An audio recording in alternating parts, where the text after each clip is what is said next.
Studio धर्मा की नई पेशकश में आप सभी का इस्तकबाल, सभी का स्वागत है।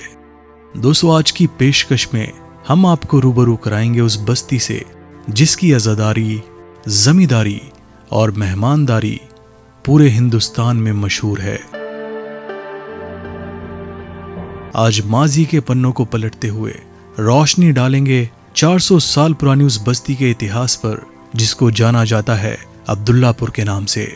जो बस्ती आज के वक्त में अव्वल दर्जे की तरक्की कर चुकी है, लेकिन उस बस्ती की पुरानी इमारतों की एक एक ईंट में छुपा है भारत का महान इतिहास।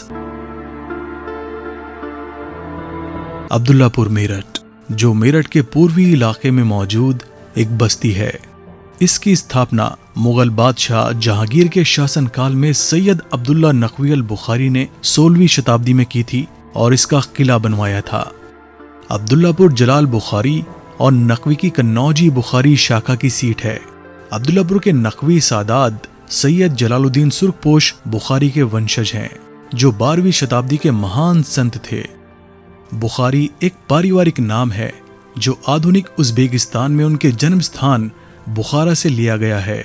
बुखारी एक सैयद थे जो हजरत मोहम्मद सल्लल्लाहु अलैहि वसल्लम के वंशज हैं।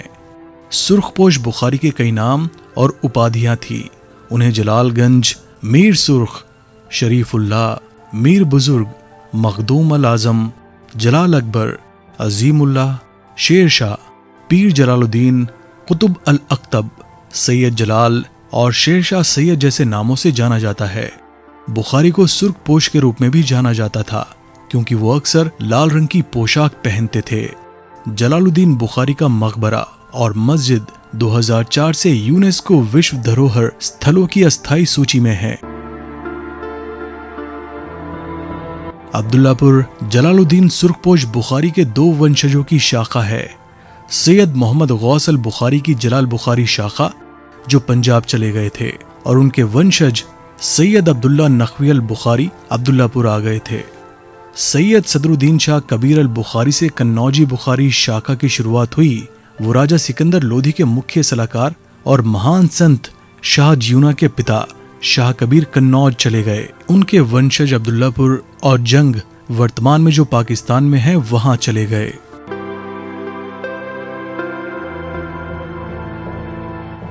अब्दुल्लापुर में गंगा और जमुना के बीच दोआब क्षेत्र में सबसे बड़े जमींदार हुआ करते थे। यहाँ के सैयद मीर साहब के नाम से जाने जाते हैं। उनके पास 52 गांव वाला एक बड़ा जमींदारा था। 52 गांव में जैसे दरवेशपुर, भगवानपुर, बातनौर, जेवरी, कायमपुरा, नंगलाताशी, ईसापुर, शरीफपुर, तारापुर। और जमींदार सैयद मोहम्मद नकवी के गांव थे नासरपुर, कासमपुर, सोफीपुर, बहादुरपुर, छिलोरा, इस्लामाबाद, खुर्रमपुर, राली आदि। इसी दौर में अब्दुल्लापुर के बहुत ही मशहूर बेर यानी कि प्लम की खेती की गई थी। आज पूरा गंगानगर, जहां आज की तारीख में बड़े बड़े स्कूल और एक बड़े स्तर पर यूनिवर्सिटी और बड़ी बड़ी कॉलोनियां बनकर तैयार हो गई हैं, वो भी अब्दुल्लापुर की जमीन पर बना और नियोजित है। जमींदार सैयद अजमत अली, जमींदार सैयद मोहम्मद नकवी, जमींदार सैयद असगर हुसैन नकवी और जमींदार सैयद शमशेर अली नकवी की भव्य जीवन शैली उल्लेखनीय थी। ये 4 अब्दुल्लापुर की सबसे प्रसिद्ध हस्तियां थी। दरअसल अब्दुल्लापुर इन्हीं चारों की वजह से जाना जाता था। जमींदार सैयद अजमत अली नकवी सन 1950 में अब्दुल्लापुर के चेयरमैन पद पर रहे और उस वक्त चेयरमैन अजमत अली नकवी अपनी जीप में सवार होकर चलते थे और देश के प्रधानमंत्री रहे स्वर्गीय चौधरी चरण सिंह जी जमींदार अजमत अली नकवी की कोठी पर आते थे। अब्दुल्लापुर के जमींदार कहे जाने वाले सैयद असगर हुसैन नकवी के बारे में ये बताया जाता है कि जिस वक्त वो अपने हाथी की सवारी पर चलते थे तो आसपास के गांव के लोग उन्हें देखने के लिए आते थे। वहीं सैयद मोहम्मद नकवी जब अपने गांव का दौरा किया करते थे तो कई दिन पहले से ही उस गांव में उनके स्वागत के लिए सफाई होने लगती थी।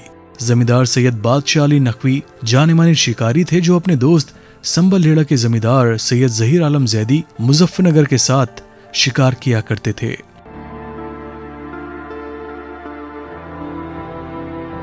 अब्दुल्लापुर में सबसे पुरानी तकरीबन 400 साल पुरानी मस्जिद मौजूद है और आज की तारीख में अगर इस मस्जिद को देखा जाए तो इस मस्जिद से ऊंची और खूबसूरत मस्जिद पूरे मेरठ शहर में नहीं है। अब्दुल्लापुर की सरजमी पे काफी पीर भी हुए हैं, जैसे कि सैयद अली शेर नकवी, सैयद अली अहमद नकवी और सैयद रोशन नकवी। इन पीरों में सभी धर्मों के लोगों की विशेष आस्था है, इसीलिए जुमेरात को मोमबत्तियां जलाकर लोग इन पीरों पर अपनी मुरादें मांगते हैं। अब्दुल्लापुर में बहुत ही पुरानी और बहुत ही मशहूर इमारतें हैं। इन इमारतों में सबसे पुरानी इमारत कोट किला, जिसको आज के वक्त में बड़ा दरवाजा कहा जाता है, जमींदार सैयद अजमत अली द्वारा निर्मित अजमत मंजिल और जमींदार सैयद शमशेर अली द्वारा निर्मित बावंदरी, दादा असगर हुसैन का प्रसिद्ध इमाम बारगाह, कोट मस्जिद, पक्की बैठक, शाकिर महल और सैयद का मकबरा आदि आज भी मौजूद हैं।